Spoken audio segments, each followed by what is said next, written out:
क्योंकि गुरु गोबिंद सिंह जी ने ऐसियां कुर्बानियां दित्तियां। चाहे छोटे सी, बिल्कुल छोटे बच्चे सीगे, अपनी अखां दे सामने अपने बाप नूं शहीद हुंदियां वेखिया। ये कोई छोटी गल नहीं है, बड़ी वड्डी गल है।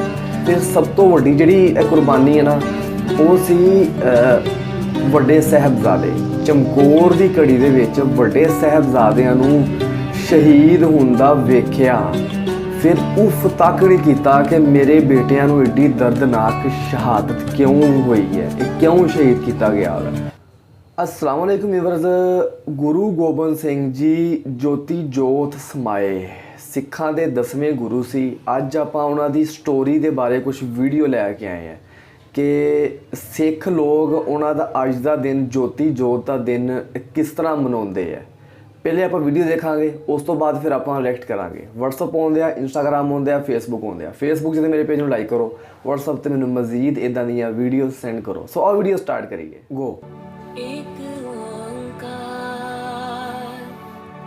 सतनाम करता पुरख निर्भो निर्वैर। सिखों के एक ऐसे गुरु जिन्होंने मानवता की रक्षा के लिए खुद को और अपने परिवार को कुर्बान कर दिया, धर्म को बचाने के लिए खालसा पंथ की स्थापना की तथा अत्याचारी मुगलों के खिलाफ सिखों की मजबूत और विशाल सेना खड़ी कर दी। हम बात कर रहे हैं सिखों के सरबंसदानी दशमेश पिता श्री गुरु गोबिंद सिंह जी की। आप जी अक्टूबर 1708 ईस्वी में सचखंड श्री हजूर साहिब नांदेड़ में ज्योति जोत समाए। देश विदेश से आई संगतें यह दिन बड़ी श्रद्धा व प्रेम के साथ गुरुद्वारा श्री हजूर साहिब में हर वर्ष मनाती हैं। इस वीडियो में हम आपको श्री गुरु गोबिंद सिंह जी के ज्योति जोत समाने के समय कुछ महत्वपूर्ण घटनाओं को बताएंगे। इसके साथ ही गुरु जी के आखिरी शब्द क्या थे और कैसे उन्होंने अपनी रोती बिलखती संगत को अपने अमृत वचनों से शांत किया। सो इसलिए आप यह वीडियो अंत तक जरूर देखें। 1707 ईस्वी में कहते हैं मुगल राजा औरंगजेब की मृत्यु के बाद उसके पुत्र बहादुर शाह को मुगलों का राजा नियुक्त किया गया। बहादुर शाह अपने पिता से स्वभाव में बिल्कुल अलग था। उसने पिता द्वारा हिंदुओं और सिखों के खिलाफ बनाए हुए कानूनों को रद्द कर दिया।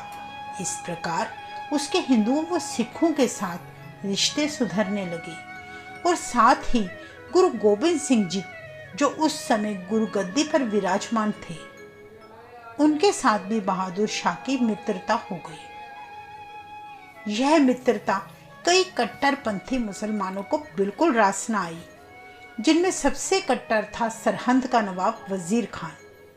वह नहीं चाहता था कि सिखों, हिंदुओं और मुसलमानों में भाईचारा बढ़े, इसलिए उस नवाब ने अपने 2 पठान जमशेद खान और वाजिल बेग को श्री गुरु गोबिंद सिंह जी को मारने के लिए भेजा। वह दोनों गुरु जी की सेना का पीछा करते करते आखिर नांदेड़ पहुंच ही गए। उन दिनों गुरु जी गोदावरी नदी के तट पर कुछ तंबू बनाकर अपने सिखों के साथ वहीं ठहरे हुए थे। इतिहास में दर्ज है कि शाम के समय रहरास साहिब जी का पाठ करने के बाद गुरु जी विश्राम करने के लिए अपने तंबू में चले गए। गुरु जी को अकेला पाकर उनमें से एक पठान तंबू में चला गया और उसने बड़ी बेदर्दी से गुरु जी की छाती के दाएं हिस्से पर चाकू से जोरदार वार किया। उसी पल गुरु जी ने अपनी तलवार निकालकर उस पठान का सिर धड़ से अलग कर दिया। बाहर छुपे दूसरे पठान को गुरु जी के सिख सेवकों ने और बंदा सिंह बहादुर ने घेरकर उसी क्षण मार डाला।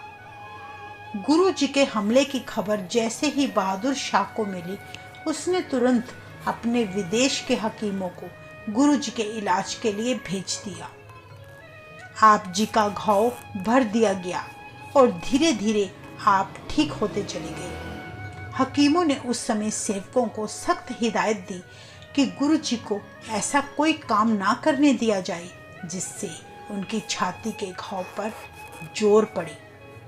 आप जी के घाव ठीक होने पर सारी संगत ने सुख का सांस लिया।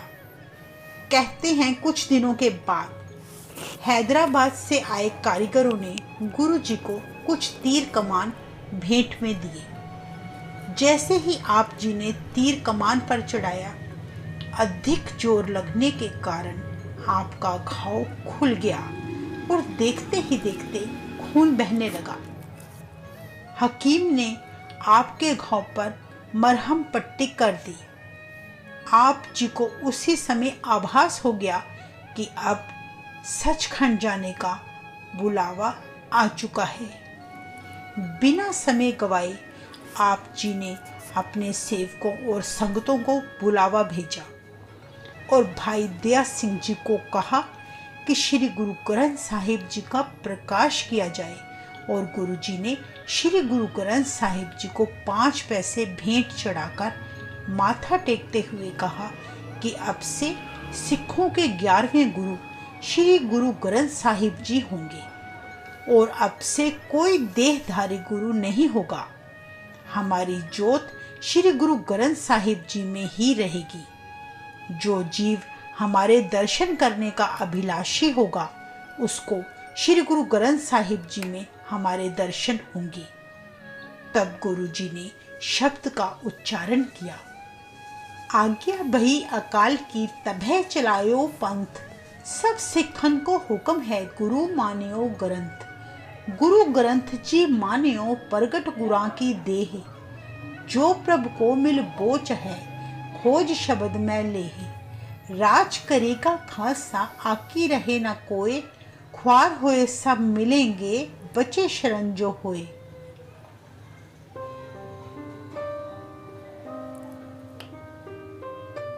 कहते हैं अगली सुबह कुछ अलग ही थी। नांदेड़ में सभी जगह अजीबोगरीब उदासी ही उदासी फैली थी। गुरुजी ने सारी संगत को इकट्ठा करके तब समझाया कि आपकी और हमारी यह अब आखिरी मुलाकात है। हमें सचखंड से निरंकार का बुलावा आ चुका है। संगत तो पहले से ही बहुत घबराई हुई थी। गुरुजी के मुख से ऐसे शब्द सुनकर उन्हें गहरा सदमा पहुंचा। तब गुरुजी कहने लगे कि ईश्वर को प्रेम करने वाले कभी नहीं मरते, वे जन्म मरण से रहित होते हैं। ना पहली पातशाहियां इस दुनिया को छोड़कर गई हैं और ना ही हम इस दुनिया को छोड़कर कभी जाएंगे। बस निरंकार के हुक्म के अनुसार हम यह 5 तत्वों का शरीर छोड़कर उस निरंकार में अभेद हो जाएंगे। जो जीव सच्चे मन से हमें याद करेंगे उसको मेरे दर्शन जरूर होंगे। इतिहास में लिखा गया है कि गुरु जी के आदेश पर उनके प्यारे सिख भाई दया सिंह जी, भाई संतोख सिंह जी, भाई हिम्मत सिंह जी और भाई धर्म सिंह जी ने गुरु जी के संस्कार के लिए लकड़ियां इकट्ठी की और पहले से ही चिता के चारों ओर दीवारें खड़ी कर दी गई तथा संगतों को आप जी ने आदेश दिया कि कोई भी अंदर प्रवेश नहीं करेगा और ना ही मृत्यु के बाद मेरी समाधि बनाई जाए। समूह संगत अपने गुरु जी के आखिरी दर्शनों के समय विरलाप करने लगी। सभी को शांत करते हुए आप जी ने वचन किया कि शरीर के साथ प्रेम नहीं करना, मेरी शिक्षाओं और शब्दों के साथ ही प्रेम करें। अंत में संगतों के साथ वाहेगुरु जी का खालसा वाहेगुरु जी की फतेह बुलाते हुए आप जी सदा के लिए ज्योति ज्योत समा गए। कहते हैं कुछ समय बाद वहां गुरु जी का प्यारा सेवक भाई संगत सिंह पहुंचा। उसने विरलाप करने का कारण पूछा तो संगत ने बताया कि श्री गुरु गोविंद सिंह जी अब सदा के लिए सचखंड चले गए हैं। इतना सुनते ही भाई संगत जी ने हैरानी पूर्वक पूछा, यह कैसे संभव हो सकता है? क्योंकि अभी रास्ते में ही मेरा मेल गुरु गोविंद सिंह जी से हुआ है और वे अपने घोड़े पर सवार होकर कहीं जा रहे थे। मुझे कड़ा प्रसाद देकर उन्होंने कहा कि तुम्हें तो गुरु का सच्चा सिख बनना है। कुदरती मैंने उनसे पूछ लिया कि आप कहाँ जा रहे हैं, तो उन्होंने कहा कि वे जंगल की ओर जा रहे हैं। भाई संगत सिंह जी के मुख से ऐसे वचन सुनकर सभी लोग हैरान हो गए।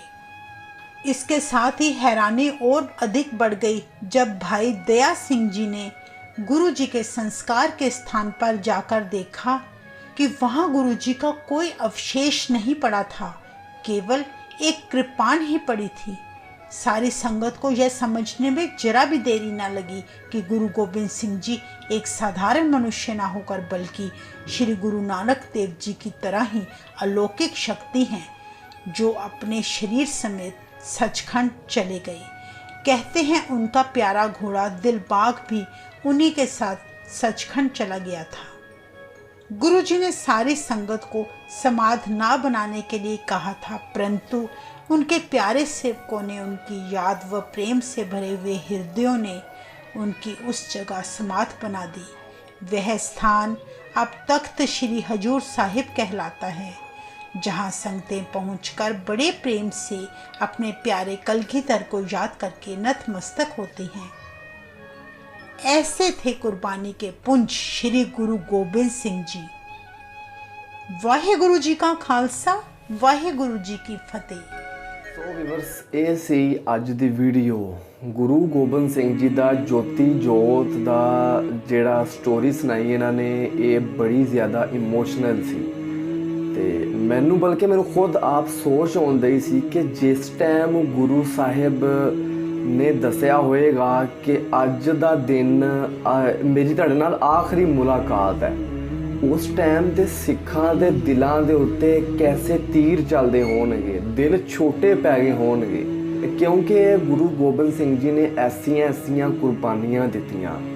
ਚਾਹੇ ਛੋਟੇ ਸੀ, ਬਿਲਕੁਲ ਛੋਟੇ ਬੱਚੇ ਸੀਗੇ, ਆਪਣੀ ਅੱਖਾਂ ਦੇ ਸਾਹਮਣੇ ਆਪਣੇ ਬਾਪ ਨੂੰ ਸ਼ਹੀਦ ਹੁੰਦਿਆਂ ਵੇਖਿਆ। ਇਹ ਕੋਈ ਛੋਟੀ ਗੱਲ ਨਹੀਂ ਹੈ, ਬੜੀ ਵੱਡੀ ਗੱਲ ਹੈ। ਏਡੀ ਵੱਡੀ ਕੁਰਬਾਨੀ, ਫਿਰ ਛੋਟੇ ਤੋਂ ਲੈ ਕੇ ਆਪਣੀ ਜਵਾਨੀ, ਆਪਣੇ ਆਖਰੀ ਸਾਲ, ਆਪਣੇ ਆਖਰੀ ਦਿਨ ਤੱਕ ਕੁਰਬਾਨੀਆਂ ਹੀ ਕੁਰਬਾਨੀਆਂ। ਫਿਰ ਸਭ ਤੋਂ ਵੱਡੀ ਜਿਹੜੀ ਇਹ ਕੁਰਬਾਨੀ ਹੈ ਨਾ, ਉਹ ਸੀ ਵੱਡੇ ਸਾਹਿਬਜ਼ਾਦੇ। ਚਮਕੌਰ ਦੀ ਘੜੀ ਦੇ ਵਿੱਚ ਵੱਡੇ ਸਾਹਿਬਜ਼ਾਦਿਆਂ ਨੂੰ ਸ਼ਹੀਦ ਹੁੰਦਾ ਵੇਖਿਆ, ਫਿਰ ਉਫ ਤੱਕ ਨਹੀਂ ਕੀਤਾ ਕਿ ਮੇਰੇ ਬੇਟਿਆਂ ਨੂੰ ਏਡੀ ਦਰਦਨਾਕ ਸ਼ਹਾਦਤ ਕਿਉਂ ਹੋਈ ਹੈ, ਇਹ ਕਿਉਂ ਸ਼ਹੀਦ ਕੀਤਾ ਗਿਆ ਹੈ, ਐਸਾ ਜਿਗਰਾ। ਅੱਛਾ, ਫਿਰ ਜਾਣ ਲੱਗਿਆ ਜਦੋਂ ਚਮਕੌਰ ਦੀ ਕਿਲ੍ਹਾ ਛੱਡਿਆ ਨਾ, ਜਦੋਂ ਆਪਣੇ ਬੇਟੇ ਸਾਹਿਬਜ਼ਾਦਿਆਂ ਨੂੰ ਦੇਖ ਕੇ ਉੱਤੇ ਕੱਪੜਾ ਨਹੀਂ ਪਾਇਆ, ਮੂੰਹ ਦੇ ਉੱਤੇ ਕੱਪੜਾ ਨਹੀਂ ਗਾ ਪਾਇਆ, ਬਲਕਿ ਅੱਗੇ ਚਲ ਗਏ। ਅੱਗੇ ਚੱਲ ਕੇ ਫਿਰ ਵਾਪਸ ਪਿੱਛੇ ਵੀ ਨਹੀਂ ਦੇਖਿਆ।